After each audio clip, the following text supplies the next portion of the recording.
Petrol pump पर हमें ये जो नंबर्स दिखाई देते हैं, ये सिर्फ पेट्रोल प्राइस नहीं रिफ्लेक्ट करते, ये रिफ्लेक्ट करते हैं world politics, geo politics, OPEC organisation की unity, Middle East crisis and many more things.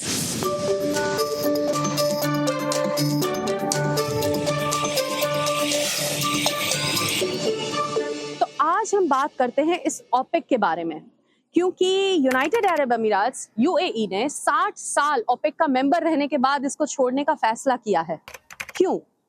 क्योंकि ओपेक जो है वो उन देशों का एक ग्रुप है जो ऑयल प्रोड्यूस करते हैं और उसको एक्सपोर्ट करते हैं। अब यूएई ने ऐसा डिसाइड किया कि हमें किसी भी ऑर्गेनाइजेशन का कंट्रोल नहीं चाहिए, हमारे नेशनल इंटरेस्ट को ध्यान में रखते हुए जितना मर्जी चाहे हम ऑयल प्रोड्यूस करना चाहते हैं, एक्सपोर्ट करना चाहते हैं। तो अब इस फैसले की वजह से ओपेक ऑर्गेनाइजेशन पे इसकी क्या असर होगी, ओपेक के जो बाकी मेंबर्स हैं, जो भी गल्फ कंट्रीज के बाकी देश हैं, उन पर क्या असर होगा, और वर्ल्ड पॉलिटिक्स में इसको कैसे देखा जा रहा है, क्रिटिक्स इसको कैसे देख रहे हैं, इस पे ही हम बहुत शॉर्ट में इस वीडियो में बात करेंगे। शुरुआत करते हैं व्हाट इज ओपेक और इसकी छोटी सी हिस्ट्री।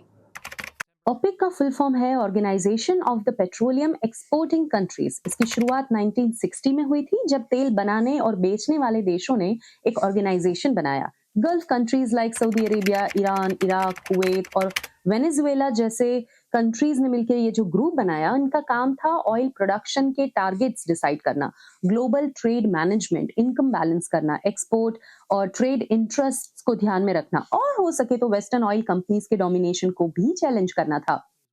सो यूएई ओपेक का मेंबर तब से था जब से वो एक देश भी नहीं बना था। It became country in 1971 but was a member of OPEC from 1967। तो अभी ऐसे सेंसिटिव टाइम पर उसने ये क्यों डिसीजन लिया? एक्सपर्ट बताते हैं कि उसकी मेन एक ही वजह है कि यूएई को अब लगा है कि भाई ऑयल प्रोडक्शन जो है वो अब वर्ल्ड पॉलिटिक्स से भी बड़ा हो चुका है। ईरान वॉर और स्ट्रेट ऑफ हॉर्मूज के ब्लॉकिंग और नॉन ब्लॉकिंग पे जिस तरह का नेगोशिएशन चल रहा है, तो यूएई को लगा होगा कि भाई मैं अभी दुनिया का सबसे बड़ा ऑयल प्रोड्यूसिंग कंट्री हूँ, तो मैं क्यों ओपेक जैसे किसी भी हमें डोमिनेट करने वाले ऑर्गेनाइजेशन की सुनूं, जो मुझे बताए कि आपको एक साल में इतना ही ऑयल प्रोड्यूस करना है, यही प्राइस रहेगी और इससे ज्यादा हम मुनाफा नहीं कमा सकते। So this is the main reason कि यूएई जो है वो अब अनलिमिटेड, जो अपनी मर्जी में आए उस तरह के ऑयल प्रोडक्शन में घुसना चाहता है। एक्सपर्ट्स ये भी बताते हैं कि यूएई में फ्रस्ट्रेशन काफी बढ़ रहा था, क्योंकि ओपेक जो है वो डिसाइड करता है कि जितने भी मेंबर देश हैं उसमें से टोटल कुल मिलाकर कितना ऑयल प्रोड्यूस किया जाएगा। अगर वो कम ऑयल प्रोड्यूस करते हैं तो प्राइसेस हाई जाते हैं, अगर वो सप्लाई बढ़ाते हैं तो पूरी दुनिया में पेट्रोल के प्राइसेस जो है वो बॉटम लेवल पर रहते हैं, जो 2016 में देखने को मिला था कि सप्लाई काफी बढ़ा दी गई थी।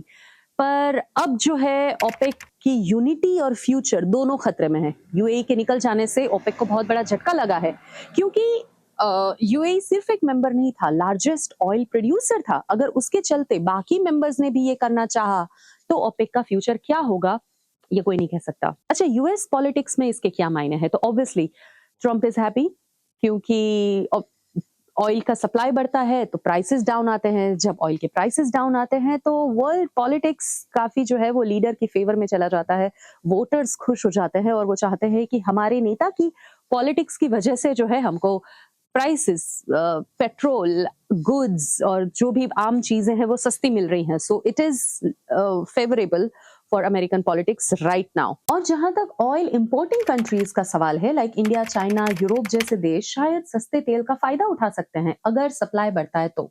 पर इसका एक ड्रॉबैक भी है। अगर ओपेक के बाकी मेंबर्स ने भी कोटा डिसिप्लिन फॉलो करना छोड़ दिया, प्रोडक्शन बढ़ाया, तो हो सकता है कि ऑयल मार्केट में प्राइस वॉर शुरू हो सकती है। प्राइस वॉर यानी power war, strategic war. Reuters analysis के मुताबिक ईरान कॉन्फ्लिक्ट और हॉर्मूज डिसरप्शन की वजह से इमीडिएट इम्पैक्ट तो नहीं पता चलेगा, पर लॉन्ग टर्म में शायद इसकी बहुत बड़ी असर दिखाई देगी, यानी कि बहुत बड़ा स्ट्रक्चरल शिफ्ट हो सकता है, एलाइज और पावर शिफ्ट भी हो सकता है। कॉमन लोगों पर इसका क्या असर होगा? अगर यूएई ने प्रोडक्शन एग्रेसिवली बढ़ा दिया और सप्लाई स्टेबल होती है तो ग्लोबल क्रूड प्राइसेस नीचे आ सकते हैं। लेकिन अगर सऊदी रिटालिएट करता है या ईरान कॉन्फ्लिक्ट एस्केलेट होता है या स्ट्रेट ऑफ हॉर्मूज फिर से डिस्टर्ब हो, तो एडवर्स इफेक्ट हो सकते हैं। इसका मतलब कि ऑयल और भी महंगा हो सकता है।